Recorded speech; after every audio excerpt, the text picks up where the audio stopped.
A força do ser humano está aqui dentro do coração. Se o coração humano deixa-se levar pelo desânimo, pela tristeza, pela angústia, qualquer probleminha vira um problemão. Qualquer coisinha vai derrubando a pessoa. Por que você anda tão desanimado?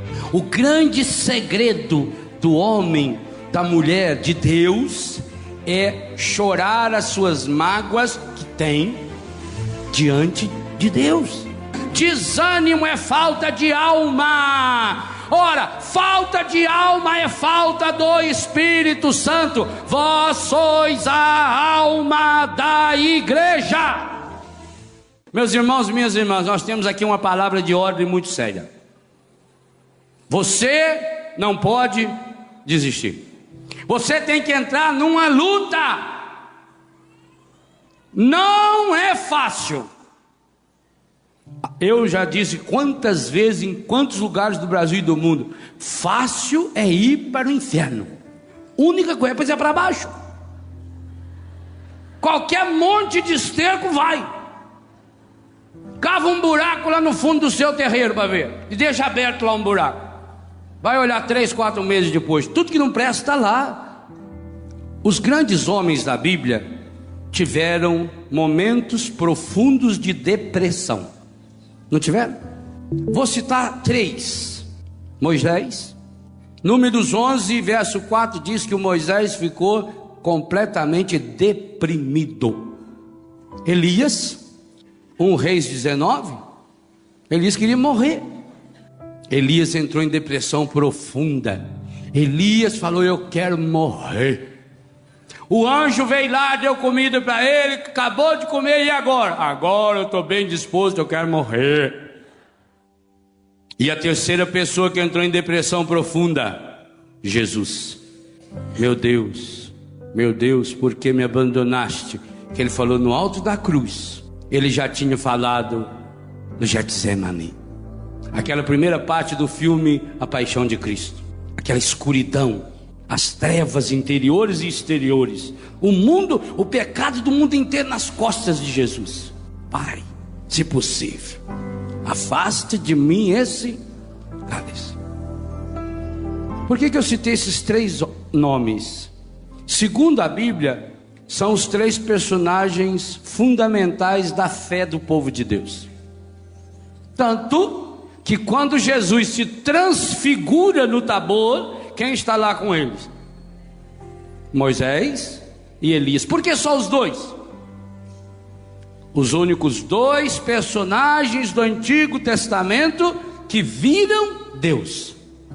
E como os 3 saíram da depressão? Qual foi o remédio que Moisés encontrou para sair da depressão? Qual foi o remédio que Elias encontrou para sair da depressão? Qual é o remédio que Jesus usou para sair da depressão? Todos eles têm algo em comum, e não é só pura e simplesmente a oração. Porque os 3 em depressão também rezaram. Moisés deprimido rezou: meu Deus, me leva daqui, não aguento mais. Estava rezando. Elias em depressão também rezou: quero morrer. Jesus deprimido também rezou: Pai, se possível, afasta de mim esse cálice.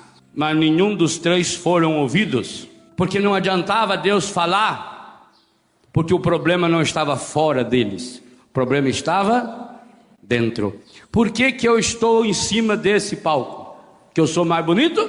Para que vocês possam me enxergar. É algo que Deus ensina na Bíblia do princípio ao fim. Você tem que sair desse buraco onde você se encontra e ir para, volta à missa de ontem, ir para a intimidade de Deus. Por isso, em que lugar Jesus entrou em depressão profunda? No Monte das Oliveiras. Não foi no buraco, no vale, qualquer que seja aqueles vales que tinham lá. Elias, como é que saiu da depressão? Subiu para o monte Horebe e tentou descobrir Deus na agitação? Não. No terremoto? Não. Mas quando Elias silenciou seu coração, então naquela brisa suave, falta-nos essa intimidade. O grande segredo do homem, da mulher, de Deus, é chorar as suas mágoas que tem diante de Deus. E para se encontrar com Deus não adianta cavar buraco. Para se encontrar com Deus você tem que afastar a tristeza do coração. Se eu não posso ir para o buraco, muito menos carregar o buraco dentro de mim. Moisés teve que reescrever a lei. Moisés teve que fazer outro jejum maior ainda. Aliás, o maior jejum que a Bíblia ensina foi de Moisés. Jesus ficou 40 dias jejuando. Moisés, um velho de 80 anos de idade, ficou 80 dias jejuando. Qual é a marca registrada de Moisés? Qual é a palavra que devia escrever no túmulo de Moisés se um dia encontrasse esse túmulo que não sabe onde está? Ele não desistiu. Essa tinha que ser a grande frase dos homens da Bíblia. Qual é a frase que deveria ser escrita no túmulo de Abraão?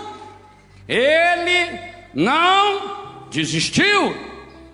Qual é a frase que deveria ser escrita no túmulo, só para lembrar a dormição, porque ela está viva no céu, de Maria Santíssima? Ela não desistiu. E você deveria pedir a Deus essa graça, que escrevesse no seu túmulo: ela não desistiu.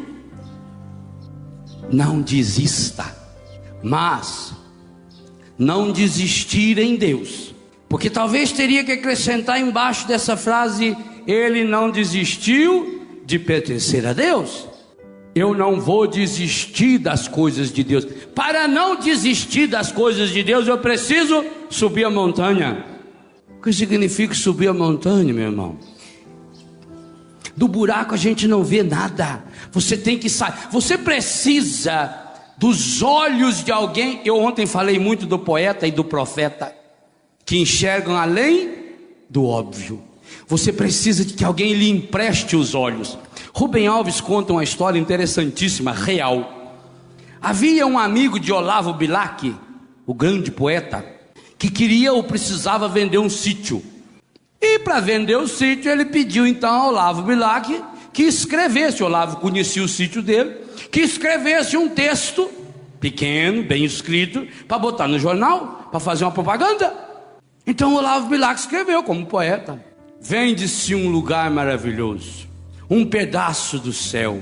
Aqui você poderá ouvir o canto maravilhoso dos pássaros, sentir o perfume das flores, as águas cristalinas que cantam a imensidão de Deus. E foi escrevendo, né, umas 6, 7 linhas, e mandou para o amigo.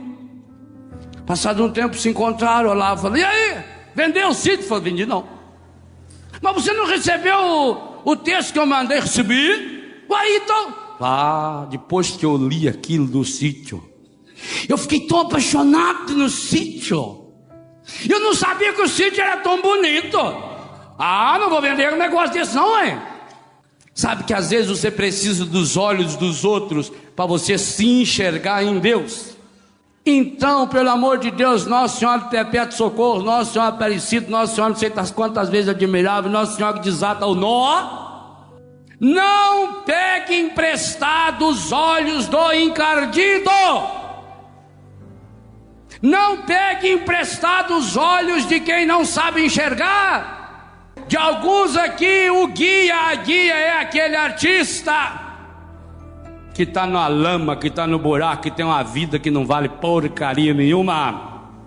O enredo da vida de muitos aqui é a última novela que fez sucesso no tal canal. A trilha sonora da vida de muitos aqui é aquela música que só fala do que não presta e que fica cantando o dia inteiro na cabeça, o dia inteiro. Tá lavando roupa e tá cantando aquela musiquinha que não vale nada. E depois fala assim: não sei, padre, não sei porque que as coisas não têm essa vida, gente, né? A gente luta tanto, padre. Por que, padre? Por que, sei lá? Porque você está se alimentando do que não presta. Coloque um combustível estragado no melhor automóvel do mundo. Por que às vezes esses ricos aí importam esses carros que pagam uma fortuna?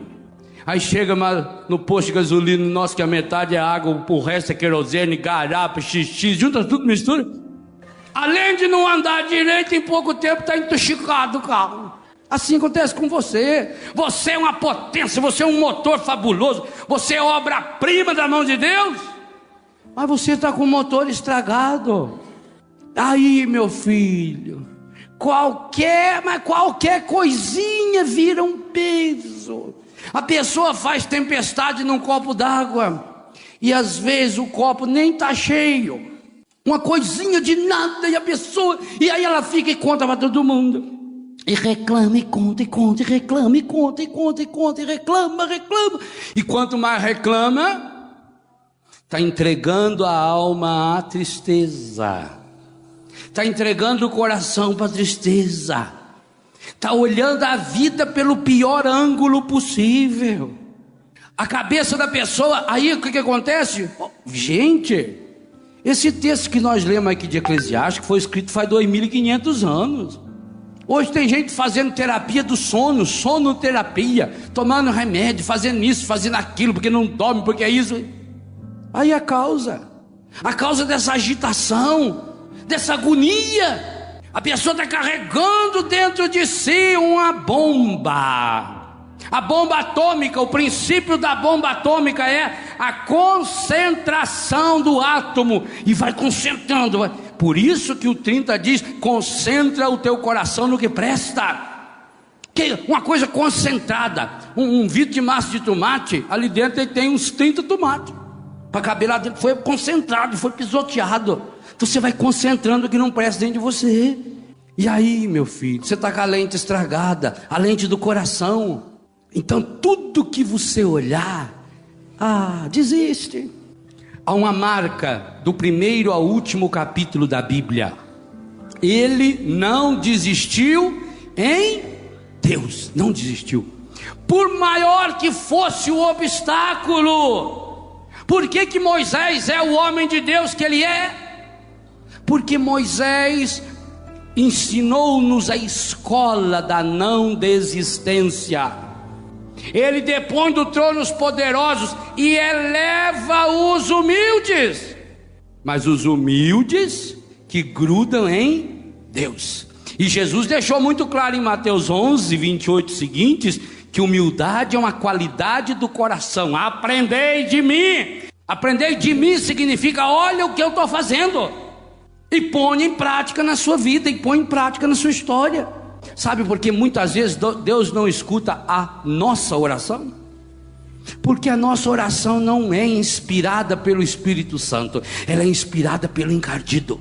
Quando você pede: oh meu Deus, me ajude que não tenha esse obstáculo, Deus não escuta. Quando a gente pede para Deus tirar os problemas da nossa vida, Ele não nos escuta, porque uma pipa sobe é contra o vento, não é a favor do vento. Não desista. Como é importante uma mãe que fala para o filho: não desista. Leia em 2 Macabeus, capítulo 7 inteirinho. A mãe dos 7 filhos diante do rei, e a única coisa que queria é que aqueles filhos comessem carne de porco, que aqueles filhos negassem Deus. E ela falava, e o autor sagrado diz assim: ela com a sua alma varonil. Mas aquela mulher de fibra, uma mulher de alma varonil. Esse adjetivo da alma da mãe dos 7 filhos, está lá em 2 Macabeus 7, é o mesmo adjetivo que Moisés fala para Josué: ser forte, ser corajoso, varonil, não desista.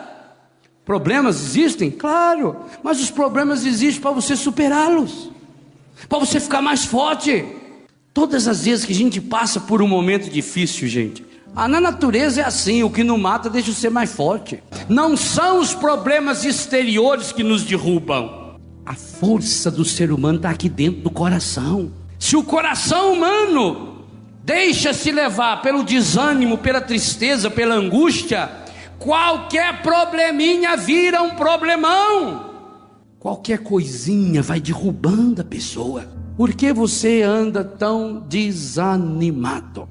E você vai dizer: não, eu desanimo porque as coisas ruins me acontecem. Errado. Porque tantas outras pessoas passaram pelas mesmas situações e não desanimaram. Qual é o segredo?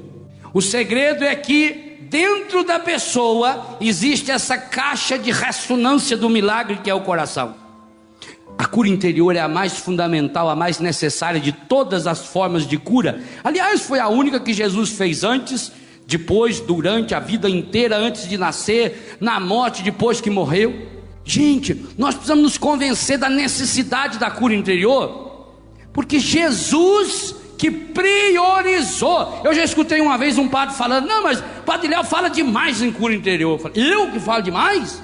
Queria ter tempo para escrever mais uns 600 livros de cura interior. Quantas pessoas Jesus curou de doença física depois da sua morte? Cita um para mim na Bíblia. Jesus ressuscitado não curou nenhum doente, nenhum paralítico, nenhum cego. Mas cura espiritual, quantas pessoas Jesus ressuscitado converteu diretamente ele? Nenhum. Não era a hora dele ressuscitado aparecer para Pilatos, para Herodes? Vocês vão ver, feito Zé do Caixão, à meia-noite virei buscar a sua alma. Na hora que tivesse lá o sinédrio reunido, Jesus começava a fazer um barulhinho assim com a unha no teto. Aquele sacerdote começava a olhar. Forçada. Aí Jesus mexia seu pé, enfiava só o pezinho. Eu lhes perdoo. Jesus não fez. Mas levantou cedinho, não sei se ressuscitado dorme, e foi lá na beira da praia curar Pedro, Tiago, João, Tomé, Bartolomeu e mais 2 que estavam pescando. Andou um dia inteirinho com aquelas 2 antas de Emaús, sofreu mais escutando as lamúrias do Cleofas e daquele colega dele que... Sabe que não pôs o nome, né? É o seu, põe lá. Para curar os 2. De madrugadinha foi lá curar Maria Madalena. Depois voou, pegou o primeiro Boeing que tinha e foi lá curar os discípulos que estavam morrendo de medo lá, fechados no cenáculo. Jesus ressuscitado não fez nenhum milagre de cura física. Jesus ressuscitado não fez nenhum milagre de cura espiritual. Mas Jesus ressuscitado foi para curar o coração ferido e machucado de todos aqueles que estavam ao seu redor. Por quê? Porque curados, cada um deles com o coração curado, eles teriam forças suficientes para evangelizar o mundo. E não foi o que aconteceu? A Madalena, o que aconteceu com ela? Curada das dores, das angústias, porque dos pecados ela já tinha sido curada, já tinha se convertido. Ela vai para a França, evangelizar a França.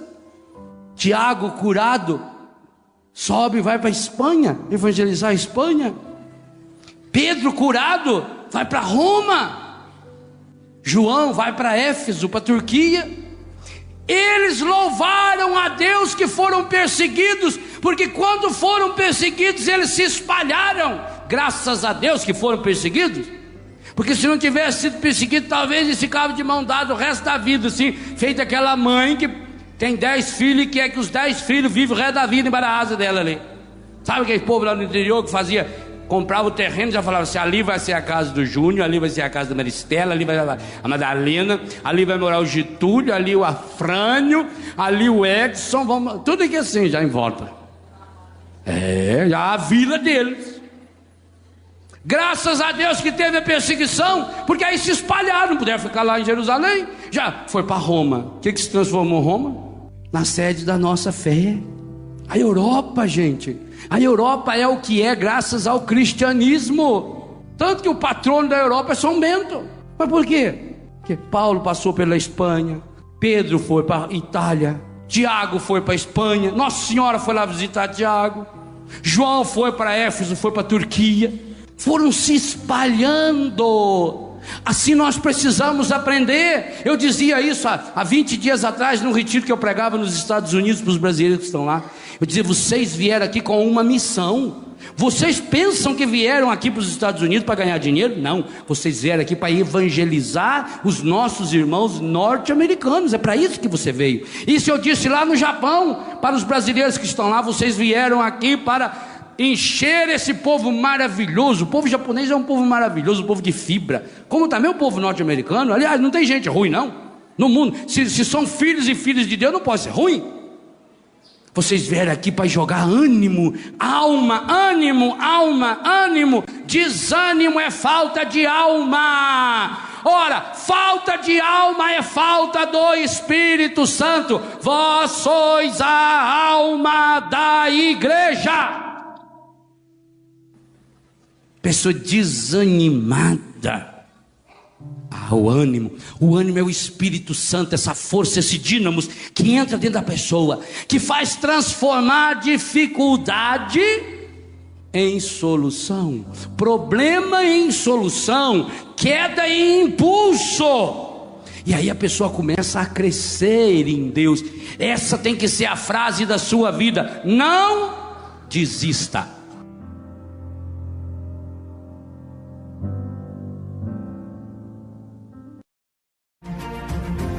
Avante, eis o tempo de oração.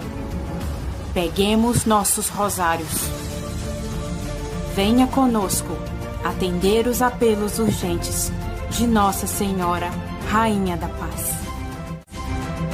Procure o canal Apelos Urgentes. Inscreva-se em nosso canal. Basta clicar no botão Inscreva-se, acionar o sino de notificações e rezar conosco. Acompanhe a nossa programação diária, dando seu apoio, curtindo nossos vídeos e compartilhando.